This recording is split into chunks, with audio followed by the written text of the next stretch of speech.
In the spirit of Woodward and Bernstein, CNN tracked down the dude who posted the Trump wrestling video. Now imagine if CNN went after violent rioters and looters the way they go after a crude prankster. Apparently the guy posted some pretty bad stuff in the past, but come on, CNN, you're starting to creep us out. Starting. In an article boasting about their scoop, CNN said they wouldn't publish the guy's name because he had already apologized, and also because he promised he wouldn't do it again. But then CNN adds they reserve the right to publish his identity should any of that change. That's crazy. So a network pursues a guy over a joke about them. Then after he's spooked, they grant him safety unless he misbehaves. How Corleone? We won't hurt you unless you cross us. Again, this isn't some violent thug who burned down a bodega. It's a guy who teased a network. Why would CNN do this? Is it to keep others from making fun of them? Yeah. In a statement, CNN claims the guy apologized before speaking to the reporter, as if being contacted initially by CNN wasn't the catalyst. Then they added conditions based on the guy's behavior. This is sinister, vindictive stuff. Whether it's trying to get Donald Trump tossed off Twitter or threatening to expose someone who hurt their feelings, CNN is now the shrill scold who can't bear being the butt of jokes. They're the old guy in an open robe shouting, "Get off my lawn." Actually, it's worse. CNN's that weird neighbor you got to invite to your party, because if you don't, he'll call the cops. CNN, the #1 name in lose. Oof, that's good. What drives me crazy, Kimberly, is how proud they were last night when they were announcing this scoop that they got this guy, that a multi-billion-dollar company found this little worm and plucked him out of the ground and crushed him. It's unbelievable, right? I mean, this is like, okay, how do we make this really bad? It was already bad for us, but how do we just go all the way? Just like, wow, we just destroyed ourselves. Okay, so now they're HNN. Humorless News Network. Right. Like, you're scared of a wrestling video with like a CNN blockhead dancing around. I've never even heard of anything like this. It's so nuts, right? No, it's and then crazy. you publish that to be like, dude, we're awesome. Yeah. And then it's like, we're threatening people, we're blackmailing people, we're like, we're going to shut you down. No, I don't understand. They watch too many Godfather reruns. Jesse, they're holding this over this guy's head. The whole thing is, they kept beating this dead horse of a meme, and then the dead horse reanimated and beat them back. It was like, oh, we're even going to take this further. Spend money on this. That's right. Let's be honest. It's a logo that was getting beat up. It wasn't Wolf Blitzer's face. Good point. It was like a cartoon. It's slapstick. Yes. Nothing was being incited. I think CNN's drunk with power, but they think they have righteousness on their side, and they're not. They don't get to play judge, jury, and executioner with American citizens. And they're hypocrites, too. I mean, did CNN ever track down the ATF agents that sold guns to Mexico? No. The IRS agents that were just screwing around in Cincinnati? Can't find them. No, you can't find them. Were they outraged when Maxine Waters said she was going to, like, take a piece out of Ben Carson's ASS? Or when the Democrats had Paul Ryan push Granny off a cliff? They didn't care then. So Trump comes over here, exposes them. They're the emperor with no clothes all of a sudden. Nothing was incited. The only thing that's actually been incited are Democrats shooting Republicans. Yeah. Juan, this guy was a private citizen. He was concealing his identity. True. He was posting bigoted stuff. But he's still a private citizen, and threatening him with outing because he has these opinions is kind of creepy, don't you think? I agree. I think it's way over the line. And you know what's interesting? I was writing about this because it was 4th of July, and I'm a big free speech advocate. And I just happen to think that too often big companies now are in a position where they're the ones who determine what's legitimate speech in America because of their power in terms of advertising and voice, like what happened at the Julius Caesar play, for example. But here, what's interesting to me about this one is, you know, there are people who go online and say the most awful things about not only the president and public officials, but the people around this table. They say horrible things. Not about me, though. Oh, you're a sweetheart. Yeah, because you only get the trolling from San Francisco. But like the Anti-Defamation League said this guy for 18 months had been saying things like, oh, it's a Jewish cabal that runs CNN. Oh, and what about those N-word people and nasty things about... This is not some sweetheart of a guy. Yeah. But everybody, including me, ran to defend him and say, hey, CNN, you went over the line. But including Donald Trump Jr., who said he was a 15-year-old, made it seem all the more egregious. In fact, he's no 15-year-old. He's an adult man, and he should be apologizing. But the interesting thing is the age thing is actually irrelevant because the reporter didn't know that until he chased the guy down. Right. Dana, CNN has made a huge mistake, and if you go on Twitter now, there's nothing but CNN memes because once you expose, That's why they say don't feed the trolls. Yeah, but once you, this is why you don't do it. Yeah, if you expose your weakness, say if I tell you guys I don't like seafood, the first you guys do is you start eating shrimp. Eat shrimp in the green room. But that's Empty water. But remember, like when your cousin would like, basically hit you in the head, like, why do you keep hitting yourself? Right, yeah, yeah. Like, I'm not hitting but that's what they were doing.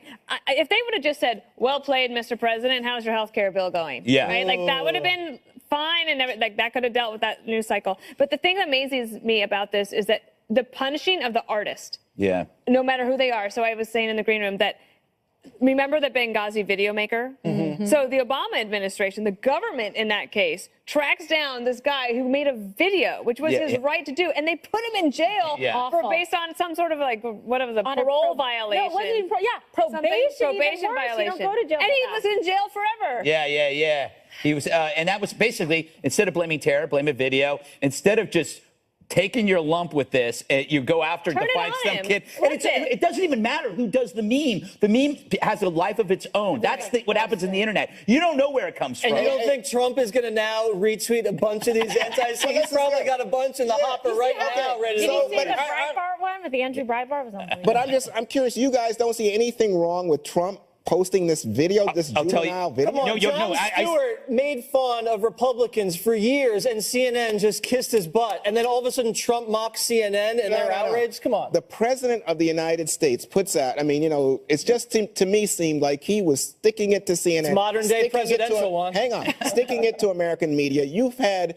I forget what state it was. The candidate, the special election, was it Kansas or something? Georgia. But who slammed that's my point. The report, that's actually, Montana. and actually, you're Wrestling's supporting my fake point. one, by the way. That wasn't real. Wait, he's when he's supporting body my slammed point. that reporter. That wasn't fake. Women everywhere are going to scream at you guys for not letting us talk. Okay, look down. Yes. What you're saying is that that CNN should basically have taken it seriously. Yes. But in order to take it seriously, but to play the game in the new modern day presidential, you got to flip it around. You got to keep it funny and make that person then have to be on their heels trying to explain something. If the president says he actually really wants to talk about policy and he's frustrated that the media won't cover it, yes, he's giving them things to do, but turn it back around on him and make him answer those policy questions. What if CNN, not speaking of CNN, but just as a media person, what if they took it seriously? They don't like being the target of that well, kind look, we work at Fox News, and we're no stranger to being targeted I for agree. ridicule. Get some thicker skin. Imagine if we did that and behaved like that. Like, everyone takes shots at us all day long. And guess what? Fantastic. By the way, we're going to... CNN stepping on to throw it in the neck of the First Amendment here. I didn't see President Obama throwing us on the ground. Oh, man, he mentioned FNC all the time. He talks about us all the time. But he wasn't trying to be funny about it. No, Trump was being funny. He was throwing shade at us left and right. He also tapped Jane Rosen's phones, too, so he was targeting us a little bit. The other thing, too, about this story, CNN, according to the Daily Wire, may have actually targeted the wrong person. This might not be the original. The guy originated the meme. So they're going after the wrong guy. Apparently, allegedly, I just got two Call the sources. Innocence Project. All right. Is CNN guilty of a crime for threatening to identify the anonymous creator of the video? Ted Cruz, remember him? Yeah. Dashing young fellow. Opening the law books on that possibility. That's next.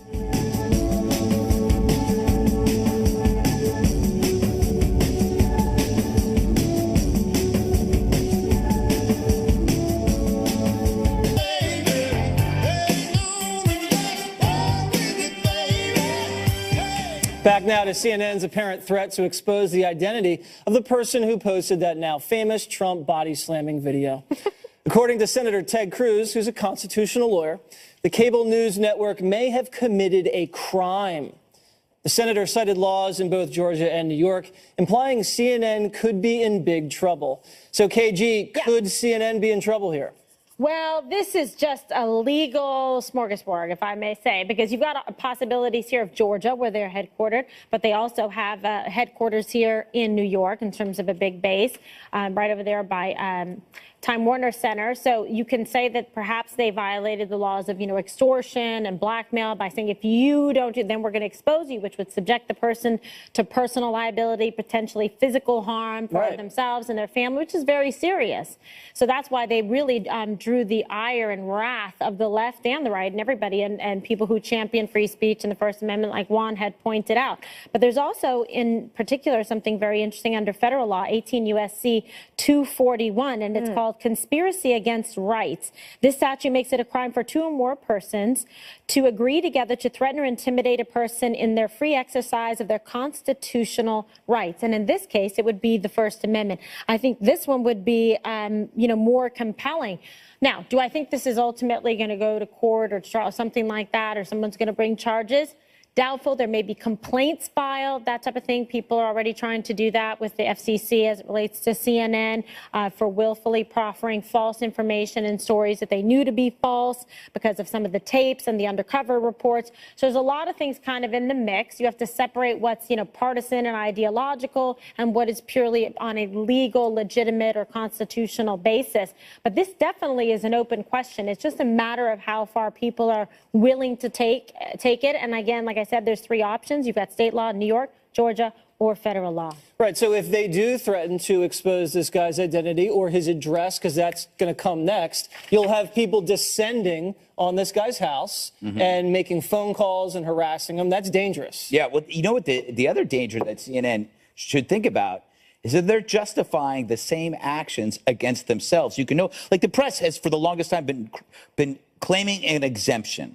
Like they're in a special class, like we do God's work here, and we cannot be threatened by the president, but we can threaten you, but you can't threaten us. Now all bets are off. Now when you do stuff like this, it's like, oh yeah, you do that to me, I'm going to do that to you. And CNN has still not explained why they withheld information based on conditions about behavior. That's the problem here, I think. Well, so Dana, they say in their statement they were transparent about the guy, not, coming forward with his address or identity because they wanted to make sure that there was no deal. Does that even make sense to you? No, I wish so much that I could go back in time and be in the room when they were crafting the statement and the press release and the PR department. I mean, the CNN PR department, honestly, let's say their prayer, they've had a really rough couple of weeks. People who have been under the gun for a long time. You've been through that. Fox PR. If you're at a White House, anything, you just feel that constant pressure. Just stop hitting yourself. You're just making it worse. That's true. Juan, could you imagine if CNN goes down for a fake video? I don't think there's any way. I think Kimberly's right. It's not going to happen. But what's striking to me is when you see the politicians like Ted Cruz get involved, you know that the right is delighting in the grievance Don't you here. think Ted's kind of joking? Oh, I don't know if he's joking. I hope he's joking, but we're doing an additional segment on it. I just think the right is thrilled with this story. But let me just tell you. If Juan doesn't like the story, that means it's good. Right. It's the law of the universe. What really alarms me is when you have this guy who says that he goes online, he participates. Greg, pay attention to me on this one. I am going to respond. He participates, and he got a kick out of using the N-word and calling people nasty for being Jewish and all that. Because he just wanted to get a reaction from the other subs. Right. And so he was doing this, but he didn't really mean it. That's not who he is. He's really a nice person. He didn't mean to incite any violence against anyone.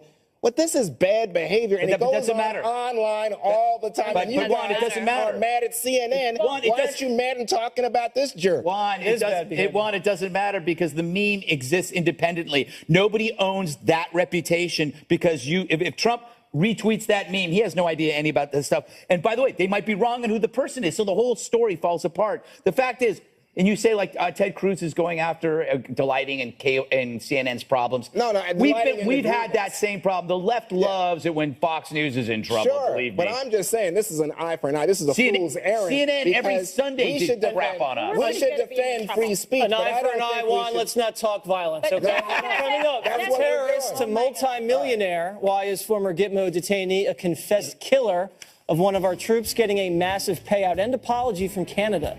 That obscene outrage up next.